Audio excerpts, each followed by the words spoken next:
And now we get back to some serious talking now. We're going to ask Dr. Patrece Charles to come and tell us about positive parenting skills. Thank you. Give her a big round of applause.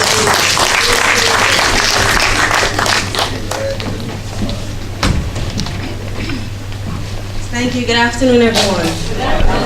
I like that.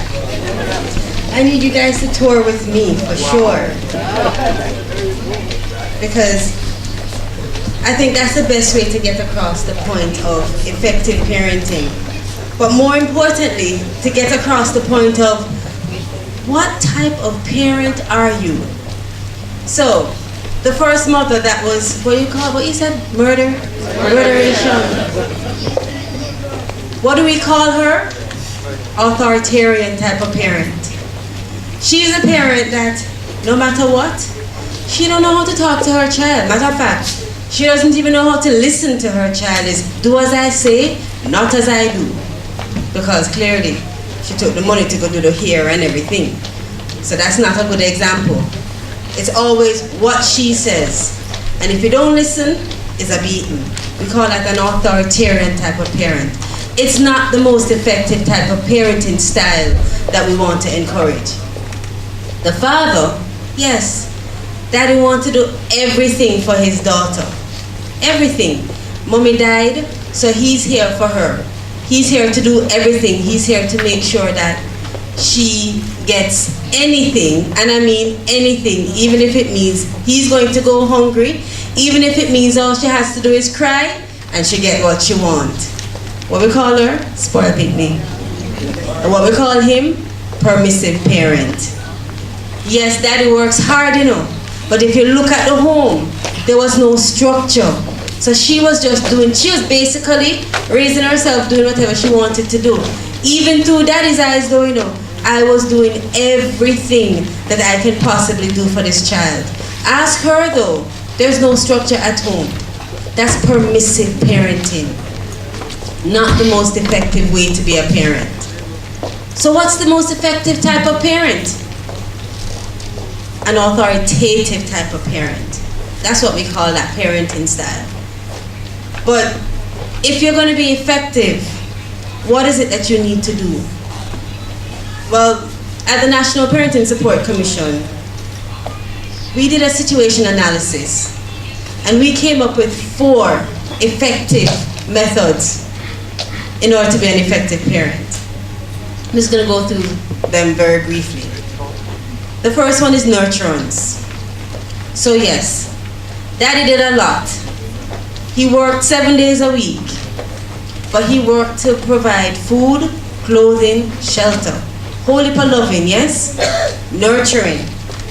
You help to develop the physical, emotional, social, mental, and values and positive values and attitude in your child. Spiritual, yes. And you help to teach your child those necessary life skills. Lots of nurturing is needed so that your child knows that he or she is loved. I've met a lot of children, especially the teenagers, and you ask them, what is it that you'd love to see happen between you and your parent? And you hear a lot of them say, I would love to hear my parents say, I love you. Ask those parents and they will say, of course I love my child. So when was the last time you said it? I don't have to say it, she must know. Look how hard I work. She don't need anything. You have to, as a parent, get to know the type of child that you have. And you have to love that child in the way that that child can receive love. And it's not just with your child, it's also with your partner. Because if you're loving somebody in a way that they don't even know how to accept that type of love, they're not going to feel love. Nurturing your child is very important. A child that is nurtured becomes self-aware.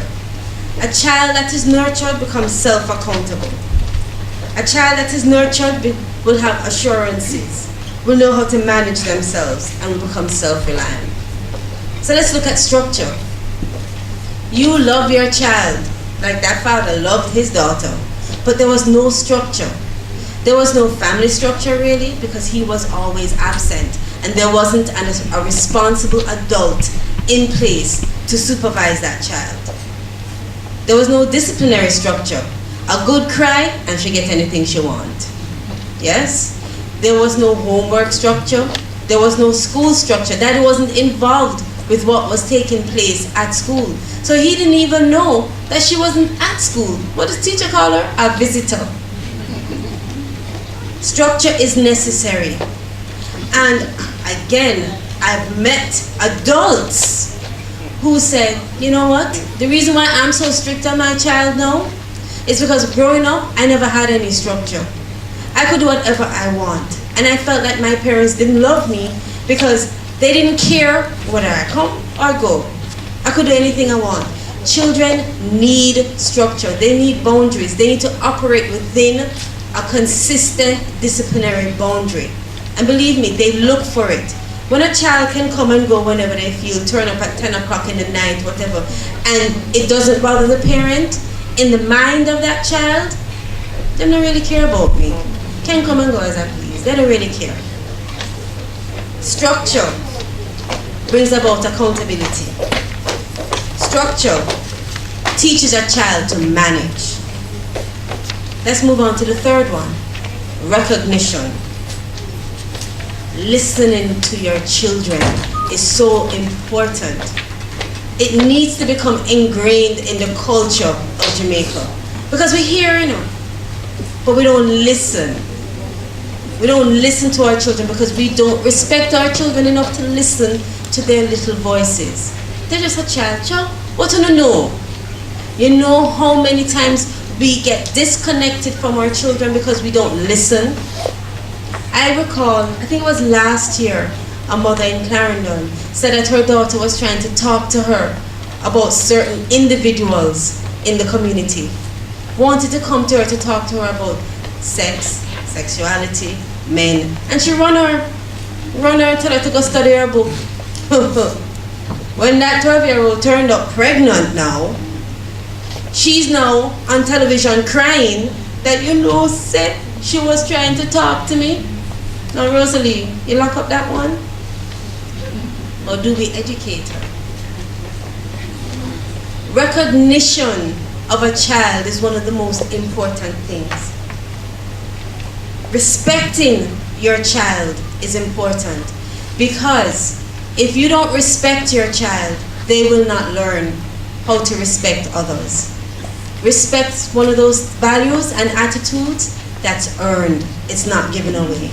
So when you look on your child and say, you're an idiot, rest assured that you may not get it back. But you see the teacher in the classroom, that's who's paying for it.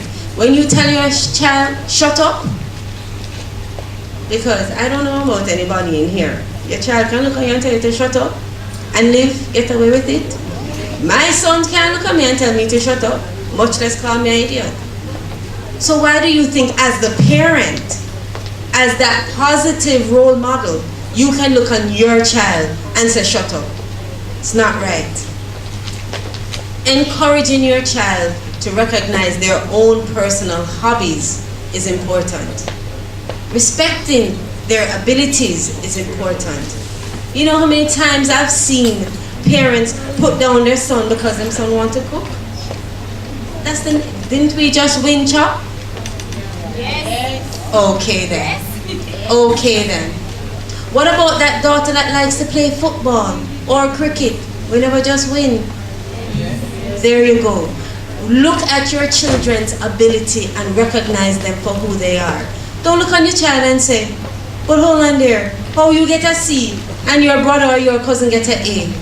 Suppose you have that child that was failing all along and struggle and work and come out and get that C. And all you can do is say, that's it? That's all you get? Not even recognizing your child for the ability, for their efforts. The other thing that we do as parents a lot, we only recognize the negative and not the positive. Telling your child, clean the room, clean the house, clean this, clean that, go and do what you're supposed to do. And we quarrel and we nag and we quarrel and we nag. And when they do it, instead of saying, good job, or hey, I noticed that you spread your bed, let me show you how to do it a little bit better. I'm glad you did it too. Let me help you adjust the sheet and see this is how it's done. We quarrel with them. And we argue over the fact that they didn't do it the way we wanted them to do it. And when they actually do something good, we say, that you should have done it for a long time. And there's no, I'm so proud of you. There is no good job.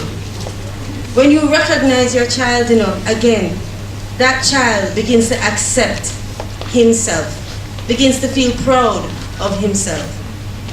I gave the story of, I was just coming from a speaking engagement, and my 10-year-old son was just selected in a group at his school to be a student leader. Now, he doesn't know whether he's going to be a sub-prefect or a prefect.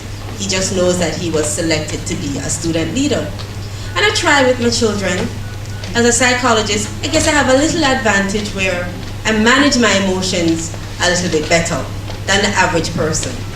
So I try to pass that knowledge on to my children. I try to say, instead of acting emotionally, try to reason it out and then act on it. So my 10-year-old now comes to me Monday, to tell me, Mom, I didn't say this to you, but on Friday, when I was in robotics, my partner spat in my face.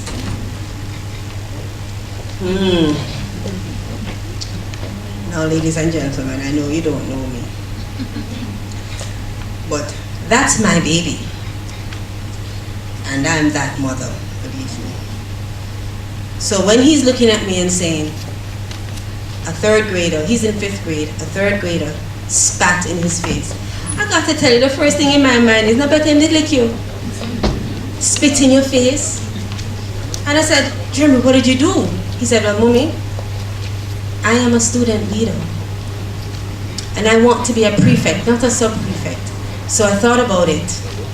And instead of punching him in the mouth, I decided to report it to the teacher, because I don't want to resolve conflict by violence. As a student leader, I want to resolve conflicts in a peaceful way. And I'm looking at this child and I'm saying to myself, one side of me saying, him saying, no, look down the boy. And the other side of me saying, good job, Mommy. Good job. And I started, and he said to me, but Mommy, I don't know, does that mean I'm a wuss? And then here's where the lesson is, parents. Leaving it like that is where you'd make a mistake. I said to him, let me tell you something, Jeremy. I look on you right now and you're 10, but I don't see a boy, I see a man. And he did this, and he looked up. He was looking down, and he looked up. And I said, you have no idea how proud I am of you. And then his head came up. And I said, I don't know how many adults would have been able to do what you did, to reason it out and say, my actions are going to come with consequences, so I have to think about my actions. I said, you have no idea how much respect I have for you as a man. And his chest did this. And I said, you are a leader. Whether you get prefect or sub-prefect, you are a leader. But you know what the teacher did when he reported it? Because the little boy said, oh, you're bossy. That's why he spat in his face.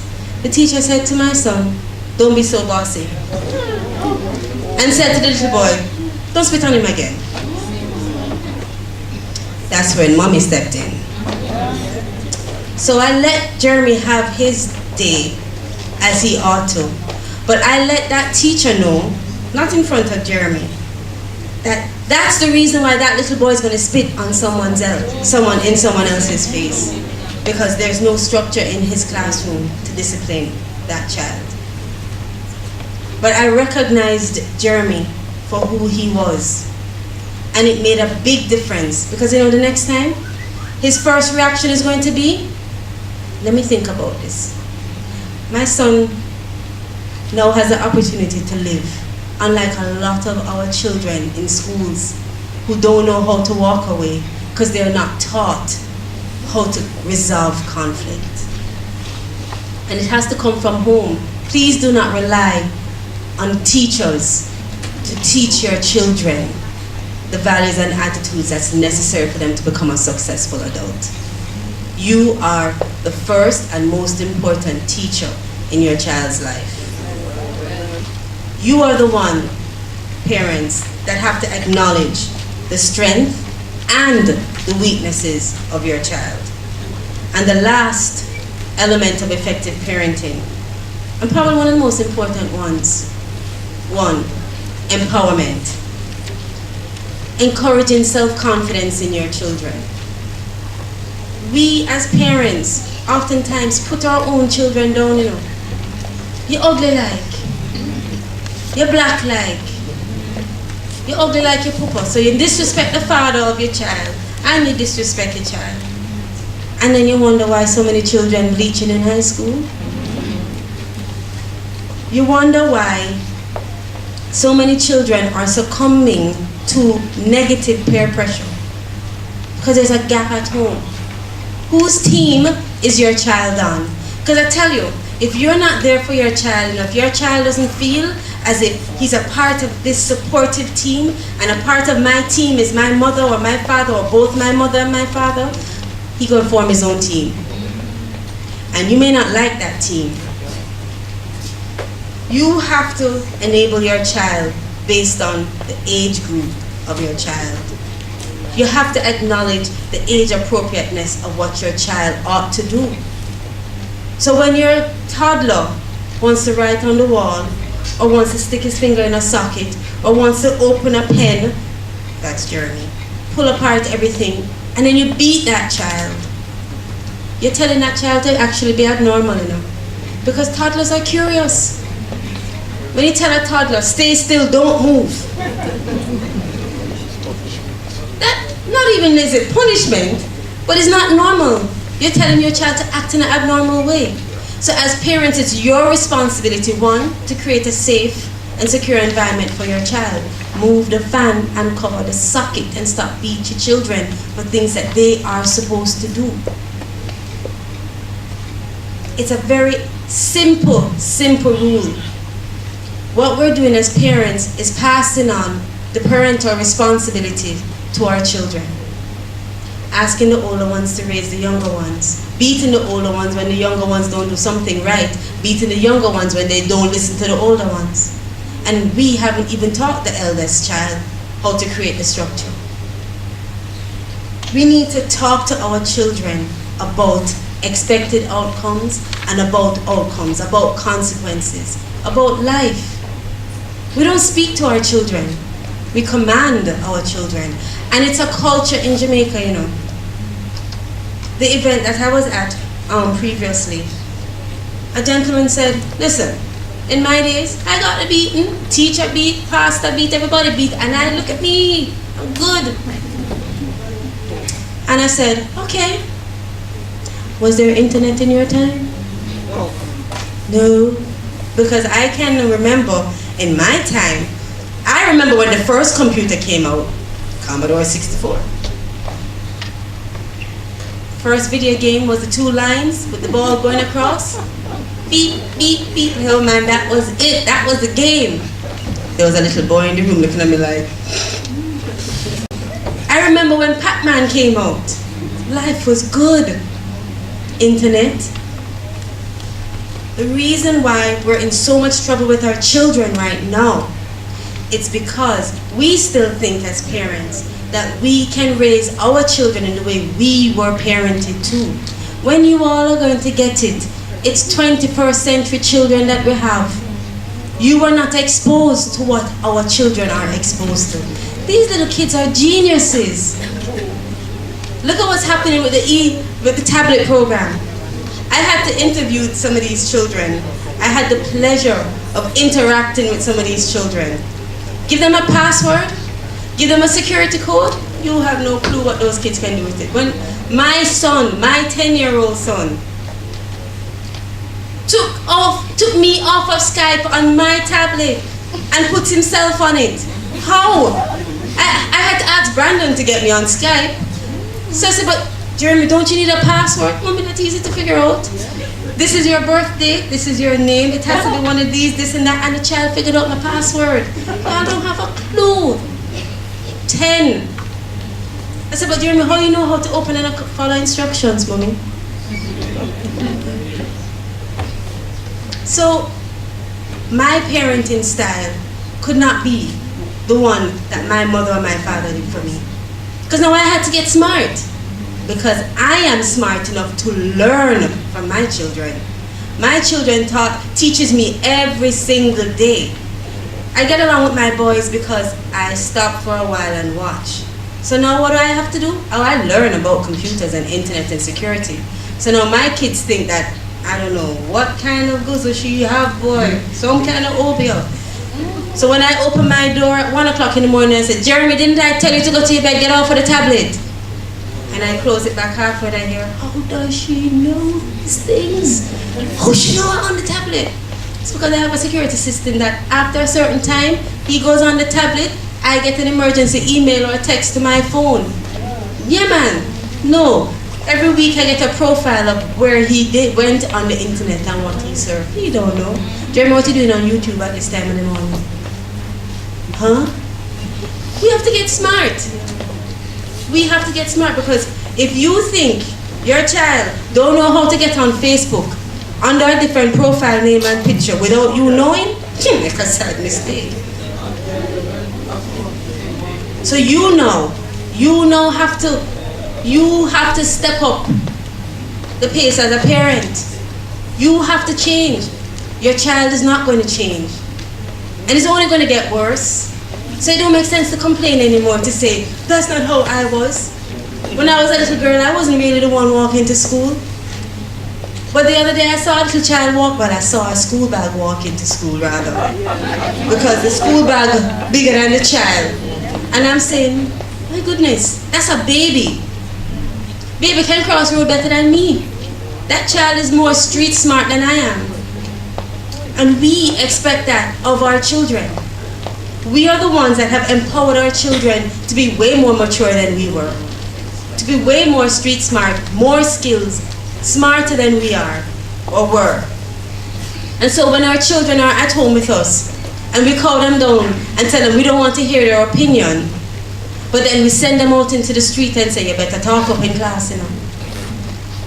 That's the child that's going to be confused. You're confusing your child. And they're saying that they're confused through their actions. So, ladies and gentlemen, parents, consider for a moment, your children exist in 3 areas of life: home, school, and the community that you live in. It's a very simple formula that I walk and talk and breathe and tell. Trevor can tell you, parent mentor can say, hey, Curtis Trevor can say, these individuals walk and talk and do the same thing that I'm doing. Home, school, and community. Parents, you want a child that's going to be successful? Get involved. See how simple that is? Take the time and get involved. I can tell you, I work 24/7 too. Best believe I take at least 10 minutes in the morning to go into my son's classroom and look through his books and have a word with the teacher. At least once a week. I would have never known he was such a great artist. I would have never seen the snakes and the dogs and the cats and all of the animals and cartoons in the back of his book. That's how I know he wasn't doing a thing in class but drawing. But it's better to know now than to wait until the end of the semester when the grades are coming in and then you're going to crucify the child because he's not doing well in school. Get involved at home. Make sure you know, even if you're not there, that there's a certain structure that exists at home and a responsible adult to see that that structure is being carried out. It's your responsibility. And make sure you know, if your child is going next door, you need to know who is next door. And bear in mind, that is the auntie and uncle you need to look out for. You hear? Is the pastor. is the shop owner down the road. So when your child says, I don't want to go to church, or when your child says, I don't want to go next door, or I'd rather stay home alone, don't quarrel, just simply ask. Ask a question, get involved. It's very easy to take the time to just ask some very simple questions, but know that if you're not asking, you're not getting any answers. And also know that if you have a teenager and you ask, you may very well get the universal answer. But that's okay. Leave the door of communication open. We have a campaign going now, a Take the Time campaign at the National Parenting Support Commission, where we're appealing to parents. Effective parenting don't cost money.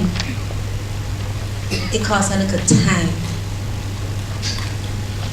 But the results of it, the success of your child, is so far greater than if you were to not do it. I don't want to see on the news anymore that a child is killing a child, or that an adult is killing a child. I don't want to say that anybody's dying. However, if parents just stop for a moment to listen to themselves screaming at their children, to look at the hand that's beating their child, to look into a homework book to see if there's anything written down there, to stop blaming teachers for teaching their child, for not teaching their child things that they ought to be teaching their child at home. If we just stop for a moment to get involved, what a wonderful world. What a better nation we will have. That's the divine intervention that we're looking at. Better parenting, better children, better nation.